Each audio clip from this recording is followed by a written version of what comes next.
तो दोस्तों, आप देख रहे हैं शाही रिसर्च एंड एनालिसिस और मैं हूं आपका दोस्त एंड होस्ट अंकित शाही। तो दोस्तों, आज के वीडियो में भी हम पुराने अपने दो पार्ट्स, जिस तरह के लास्ट दो वीडियो हमने बनाया था कि भारत किन किन सेक्टर में जो है नंबर 1 है, तो उन्हीं सेक्टर्स के बारे में हम पिछले दो वीडियो से बात करते आ रहे हैं। ये हमारा तीसरा वीडियो है, यानी तीसरा पार्ट है, और ऐसा भी कुछ पार्ट और बनेंगे क्योंकि ये टॉपिक बहुत बड़ा है। तो इसको मैंने कई पार्ट में बनाने का प्रयास किया है ताकि आपके लिए समझना और याद रखना भी आसान होगा, और जो है इसको मेरे लिए भी बनाना आसान होगा। और इसलिए आज का जो है पार्ट नंबर 3 है कि इसमें मैं वही बताऊंगा कि भारत आज के समय में किन किन एरियाज़ में, किन किन सेक्टर्स में विश्व में नंबर 1 है, कहाँ कहाँ पे भारत नंबर 1 है। हर लाइन की बात करूँगा, हर चीज़ की बात करूँगा, खाने से लगाए इलेक्ट्रॉनिक्स तक, एवरीथिंग जो कि आप जानते होंगे कि भारत कहाँ कहाँ लीड करता है। और इसका जो है आपके पढ़ाई से भी रिलेटेड है, आपके नॉलेज के लिए भी अच्छी बात है, क्योंकि हमें पता होना चाहिए कि अगर हम भारत में रह रहे हैं तो हमारा देश जो है कहाँ कहाँ पे लीड करता है। हमें ये चीज़ें पता ही नहीं, बहुत चीज़ें पढ़ाई भी नहीं जाती हैं, और ये हम लोग कभी जानने की कोशिश भी नहीं करते हैं। इसलिए मैंने ये वीडियो बनाने का प्रयास किया है कि ये वीडियो आसानी से आप लोगों तक पहुँचे कि भारत कहाँ कहाँ पे पूरे विश्व में लीड करता है, कहाँ कहाँ पे नंबर 1 है। मैं नंबर 2 की भी बात नहीं कर रहा, नंबर 1 की बात कर रहा हूँ। तो चलिए आज के वीडियो में देखते हैं कहाँ किन किन सेक्टर्स में भारत लीड कर रहा है। पहले नंबर पे आ रहा है फिल्म्स। भारत जो है सबसे ज़्यादा फ़िल्म प्रोड्यूस करता है पूरे विश्व में। एक साल में जो नंबर ऑफ़ फिल्म्स है वो भारत में ही सबसे ज़्यादा प्रोड्यूस होता है। लगभग 2000 फिल्म्स के आसपास है, ऊपर नीचे 100-200 फिल्में ऊपर नीचे होती रहती हैं। और मैं फिल्म्स के आधार पे ये केवल नहीं बता रहा हूँ कि ये केवल बॉलीवुड का डेटा नहीं है, ये सारे भाषाओं का डेटा है। जिस भाषा में भारत में फ़िल्में बनती हैं, चाहे वो मलयाली हो, कन्नड़ हो, तेलुगु हो, तमिल हो, उड़िया हो, या फिर बंगाली हो, भोजपुरी, सारा लेकर जितनी टाइप की फ़िल्में भारत में बनती हैं, सारे फ़िल्मों का जो नंबर ऑफ़ डेटा है वो विश्व में नंबर 1 है। सबसे ज़्यादा भारत में ही फ़िल्में बनती हैं। अगर मैं रेवेन्यू की भी बात करूं तो भारत तीसरे नंबर पे सबसे ज़्यादा रेवेन्यू अर्न करता है पूरे विश्व में।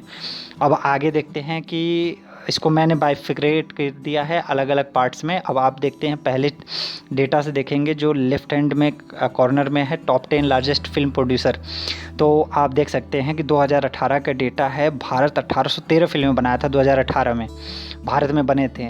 उसमें सारी फिल्में हैं, सारे टाइप की फिल्में हैं, वो 1813 थी। दूसरे नंबर पर क्या है, नाइजीरिया था। नाइजीरिया लेकिन 2011 का डेटा है, 997, लगभग 1000 फिल्में हैं। लेकिन अगर आज के डेट में ये 100-200 फिल्में ऊपर नीचे हो सकती हैं। चाइना 874, 2017 का डेटा है। जापान 690 लगभग, 2019 का डेटा है। यूनाइटेड स्टेट यानी हॉलीवुड 2017 660, यानी हॉलीवुड से हम लगभग 3 गुना फिल्में एक साल में बनाते हैं। तो ये एक बहुत प्राउड वाली बात है। राइट हैंड कॉर्नर पे आ जाते हैं। राइट हैंड कॉर्नर पे top 10 largest market by ticket sold, यानी एक साल में कौन सी इंडस्ट्री सबसे ज़्यादा टिकट बेचती है, तो वो उसमें भी भारत है। आप देख सकते हैं 2016 का आंकड़ा है जिसमें भारत ने लगभग 2 बिलियन यानी 2 अरब टिकट्स एक साल में बेची हुई थी। दूसरे पे चाइना है जिसने लगभग 1.6 अरब यानी लगभग 1.6 बिलियन जो है टिकट्स बेचा हुआ है फिल्म इंडस्ट्री में, फिल्म के लिए। हॉलीवुड तीसरे नंबर पे आता है लगभग 1 जबकि आपको एक चीज़ ध्यान रखना, हॉलीवुड पूरे विश्व में चलता है, लगभग 200 कंट्रीज़ में चलता है, लेकिन बॉलीवुड सारे कंट्रीज़ में नहीं चलता है। मुश्किल से 40-50 या 60 कंट्रीज़ में चलता होगा। लेकिन हॉलीवुड और चाइना की फिल्में बहुत बड़ा इंडस्ट्री है एरिया। उसके बावजूद भारत में सबसे ज़्यादा, अब ये भी एक बात सोचने वाली है कि भारत में सबसे ज़्यादा टिकट बिकने के बाद भी हमारा रेवेन्यू क्यों कम होता है, क्योंकि हमारा जो पर टिकट कॉस्ट है वो बहुत लो होता है। अब मैं नीचे के चैप्टर से आपको बता रहा हूँ, नीचे का फिगर देखेंगे, top 10 largest box office revenue, तो उसमें भारत की जो इंडस्ट्री है, फिल्म इंडस्ट्री, वो 3rd नंबर पे आती है। आप देख सकते हैं हॉलीवुड नंबर 1 पे, यानी यूनाइटेड स्टेट नंबर 1 पे, 11 बिलियन यानी 11 अरब डॉलर, रुपए नहीं, 11 अरब डॉलर जो है इनका ईयरली इनकम है यूनाइटेड स्टेट्स का।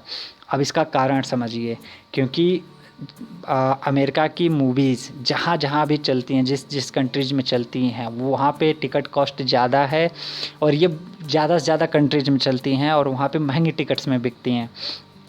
भारत की फ़िल्में सबसे ज़्यादा भारत में ही चलती हैं और कुछ अफ्रीकन कंट्रीज़ में चलती हैं जहाँ पे टिकट कॉस्ट बहुत कम होता है। इसीलिए भारत में ज़्यादा प्रोडक्शन फ़िल्म का होने के बावजूद, ज़्यादा टिकट बिकने के बावजूद भारत का जो इनकम है फ़िल्म इंडस्ट्री का, वो यूनाइटेड स्टेट एंड हॉलीवुड और चाइना से कम होता है। तो आगे अब सेकंड नंबर पे क्या है? सेकंड नंबर पे सबसे ज़्यादा स्पैम प्रोड्यूसर। स्पैम प्रोड्यूसर को आप ऐसे समझिए कि जो भी, जहाँ पे भी आपकी ईमेल आईडी हो, चाहे जीमेल पे हो, याहू पे हो, रेडिफ पे हो, किसी पे भी हो, हॉटमेल हो, जहाँ पे भी आपकी ईमेल आईडी होगी वहाँ पे एक स्पैम पार्ट होता है। मतलब अनवांटेड एडवर्टाइजमेंट, बहुत टाइप के एडवर्टाइजमेंट आती हैं, banking related, real estate related, किसी भी टाइप के एलआईसी रिलेटेड। तो जितने टाइप के एडवर्टाइजमेंट आती हैं, अनवांटेड आती हैं, उसको स्पैम कहते हैं। और स्पैम जो है जितनी बनती है पूरी दुनिया में, उसका सबसे ज़्यादा प्रोडक्शन भारत में ही होता है। आप डेटा में देख सकते हैं 13.7% ऑफ द वर्ल्ड, मतलब पूरे विश्व में जितनी स्पैम मेल्स बनते हैं उसका लगभग 14% पार्ट भारत में ही बनता है। और मैंने एग्जांपल के हिसाब से समझा दिया कि किस किस टाइप के वो मेल होते हैं।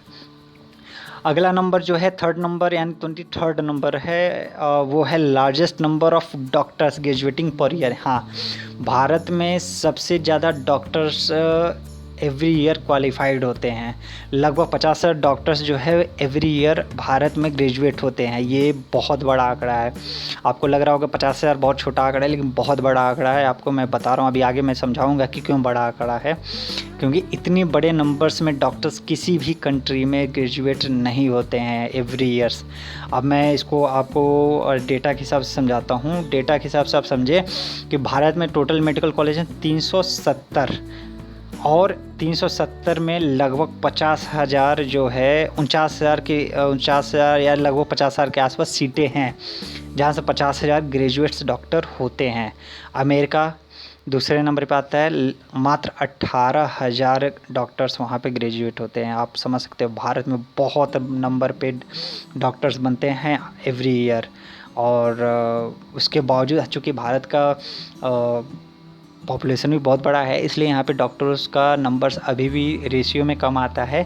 लेकिन भारत में मेडिकल कॉलेज बहुत हैं और बहुत ज़्यादा डॉक्टर एवरी ईयर ग्रेजुएट्स होते हैं। It's a proud of thing, proud है कि हमें प्राउड करना चाहिए अपने कंट्री के ऊपर।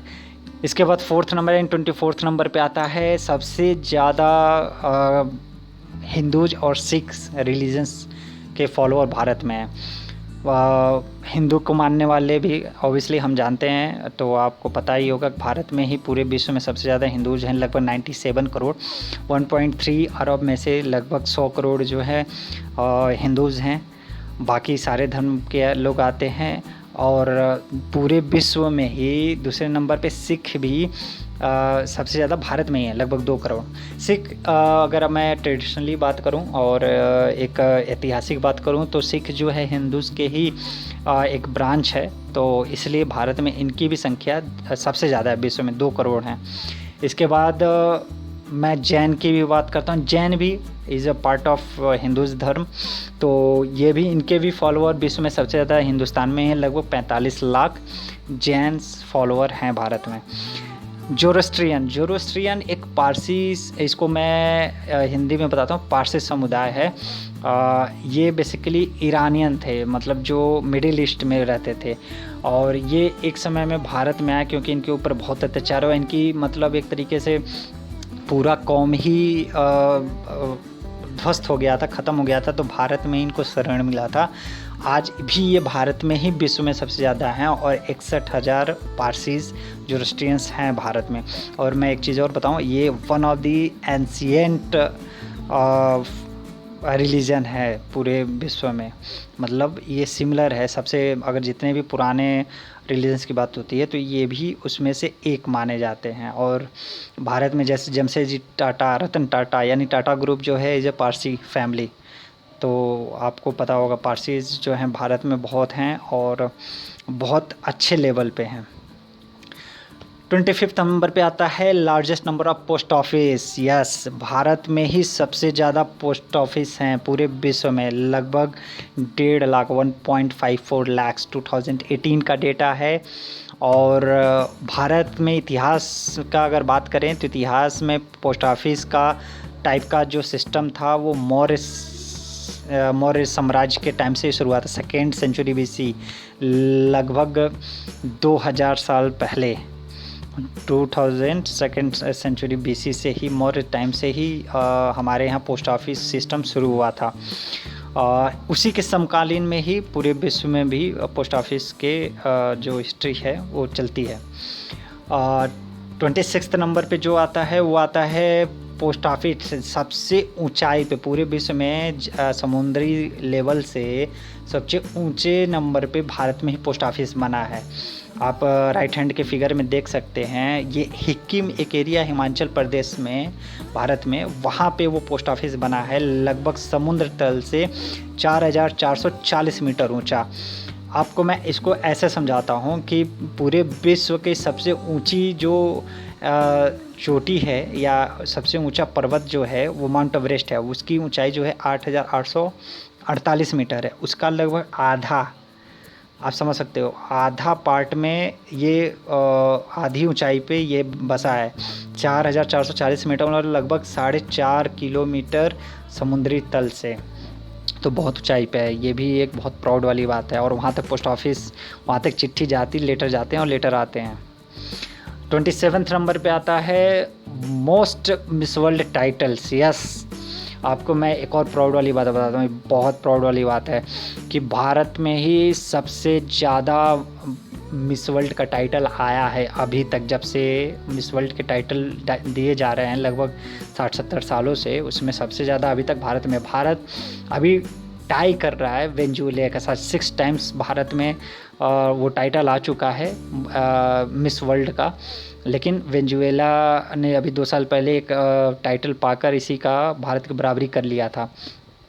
लेकिन अभी ये बहुत टफ फाइट चल रहा है और भारत में, मतलब आप समझ सकते हो, ऐश्वर्या राय को आप बहुत अच्छे से जानते होंगे। रीता फारी हमारी फर्स्ट मिस वर्ल्ड थी 1966 में, मतलब बहुत पहले, मतलब मैं तो पैदा भी नहीं हुआ था उस समय। रीता फारिया जो है भारत विश्व में मिस वर्ल्ड का टाइटल जीती थी। दूसरे नंबर पे बहुत दिनों बाद जो है ऐश्वर्या राय आई और उन्होंने 1994 में ये टाइटल दोबारा अपने जीत कर भारत का नाम रोशन किया। इसके बाद Diana Hayden, Yukta Mukhi Diana Hayden 1994, Yukta Mukhi 1999, Priyanka Chopra again 2000 और मानसी चिल्लर लेटेस्ट 2017 में मानसी चिल्लर ने ये खिताब जीतकर भारत को विश्व में नंबर 1 कर दिया इस टाइटल के मामले में। तो भारत में खूबसूरती का कोई मुकाबला नहीं है, पूरे विश्व में ये मिस वर्ल्ड टाइटल से जाहिर होता है। 28 नंबर पे आते हैं। 28 नंबर पे बात करते हैं फेसबुक यूजर्स की। यस, अगेन भारत में ही फेसबुक यूजर्स पूरे विश्व में सबसे ज़्यादा हैं, लगभग 27 करोड़ 2018 का डेटा है। मैं अगेन बता रहा हूँ, 1-2 साल पुराना डेटा है, लेकिन अभी भी भारत में ही सबसे ज़्यादा फेसबुक यूजर्स हैं। उसके बाद अमेरिका में हैं, मतलब अमेरिका में दूसरे नंबर पे आता है। अमेरिका में, जबकि फेसबुक बना अमेरिका में, लेकिन फॉलो सबसे ज़्यादा हिंदुस्तान में होता है। इसके बाद जो है 29 नंबर पे longest railway platform of the world. Yes, Bharat में ही है और ये गोरखपुर में है। पहले ये कोलकाता में था, हावड़ा था सबसे लंबा प्लेटफॉर्म, अब गोरखपुर में है पिछले 2-3 साल से। और ये लगभग 1366 मीटर, लगभग 1.4 किलोमीटर्स यानी 1.3 किलोमीटर्स के अप्रॉक्स इसकी लंबाई है। मतलब मैंने वो प्लेटफॉर्म पे मैं गया भी हूँ और मैंने वो देखा भी है कि उस प्लेटफॉर्म पे लगभग 2 ट्रेनें 1 बाय 1 बैक टू बैक खड़ा हो सकती हैं। तो ये बहुत बड़ा प्लेटफॉर्म है और विश्व का सबसे बड़ा प्लेटफॉर्म है गोरखपुर रेलवे स्टेशन पे। इसके बाद आखिरी 30th और आखिरी पॉइंट्स आज का है, busiest railway in the world. Yes, Chhatrapati Shivaji Maharaj terminus claims world busiest railway station. ये क्लेम करता है मुंबई की जो छत्रपति शिवाजी महाराज का नाम से जो रेलवे स्टेशन वो क्लेम करता है कि विश्व में सबसे ज़्यादा जो ट्रैवलर्स हैं ट्रेन के द्वारा वो उसी स्टेशन से होते हैं। लगभग 30 lakh passengers per day, 30 millions. So एक बहुत बड़ा आंकड़ा है जो कि मतलब मैं आपको कैसे समझाऊं, बहुत बड़ा आंकड़ा है। और लेकिन इसकी एक फ़ाइट चल रही है जापान के एक शिकुंजी रेलवे स्टेशन, वहाँ वो भी क्लेम करते हैं कि उनका भी 30 लाख जो है पर डे का उनके यहाँ भी ट्रैवलिंग होती है रेलवे स्टेशन से। और भारत का जो छत्रपति शिवाजी महाराज जी के नाम से जो रेलवे स्टेशन है वो भी क्लेम करते हैं कि उनके यहाँ भी 30 लाख से ज़्यादा जो है ट्रैवलर्स ट्रेन का मतलब लोग ट्रैवल करते हैं ट्रेन से। अभी इस पे थोड़ा सा कन्फ्यूज़न चल रहा है, लेकिन अभी आंकड़ों में भारत का ही नाम नंबर 1 आ रहा है। तो अभी हम कह सकते हैं कि भारत नंबर 1 चल रहा है इसमें। अगर आपको इस वीडियो से बहुत अच्छी जानकारी मिली हो तो ज़रूर कमेंट करें और हमें बताएं। और अगर आपको लगता है कि मुझे किसी पॉइंट्स पे सुधार करना चाहिए, कोई आंकड़ा आपको गलत लगता है तो भी हमें बताएं, हम उसको ऊपर एनालिसिस करेंगे। और अगर आपको वीडियो अच्छा लगता है तो भी कमेंट करें, ख़राब लगता है तो भी हमें बताएं कि हमें क्या सही करना चाहिए। और मैं ऐसे ही आपको वीडियो लाता रहूँगा, आपकी जानकारी बढ़ाता रहूँगा। और हाँ, ऐसे ही अपना साथ हमारे साथ बनाए रखें और मैं आपको ऐसे ही रोमांचक वीडियोस आपके लिए लाता रहूँगा। अभी इसी में कुछ पार्ट्स और बनने हैं, तो आप हमारे साथ बने रहिए। मैं उन पार्ट्स को लेकर जल्दी ही आपके सामने आऊँगा। धन्यवाद।